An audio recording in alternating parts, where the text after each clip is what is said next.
Lagi ka na nanalo ng beauty pageant? Hindi po. Lagi Alam mo na po kung bakit.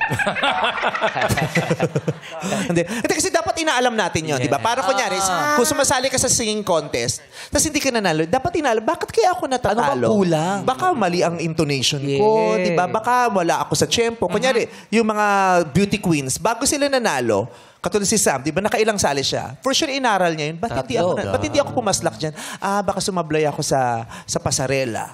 Ay, baka sumablay ako sa QA. Yung ganyan. Ikaw, sa palagay mo, ba't hindi ka laging nananalo? Feel ko po siguro sila po yung mali. Joke. Tama yan.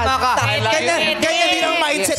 Sabi din ni Regine dati, nung bata siya, tuwing matatalo siya, ang sinasabi ni Mang Jerry dati, niluto ka. Tama. Ipasa mo sa kanila sisi.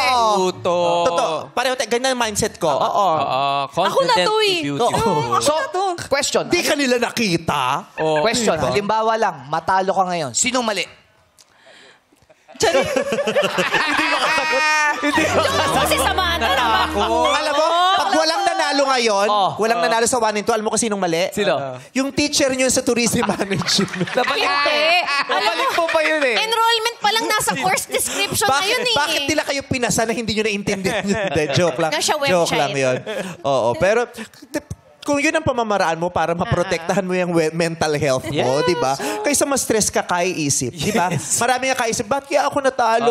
Hindi sila nakakatulog, nasa stress sila. Na-affect talagang mental health. Mental health? Ito kapangpangan. Yes, sa Gatarla, conception, ganon.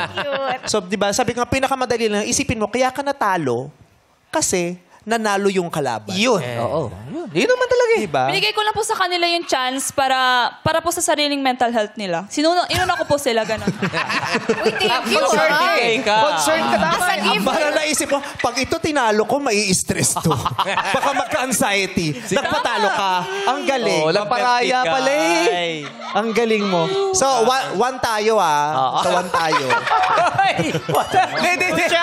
Joke lang. Oo, kasi baka mamaya ma-stress si Arnalyn. Ay, Bigay ka oo. na. Ikaw tong happy-happy ka lang naman.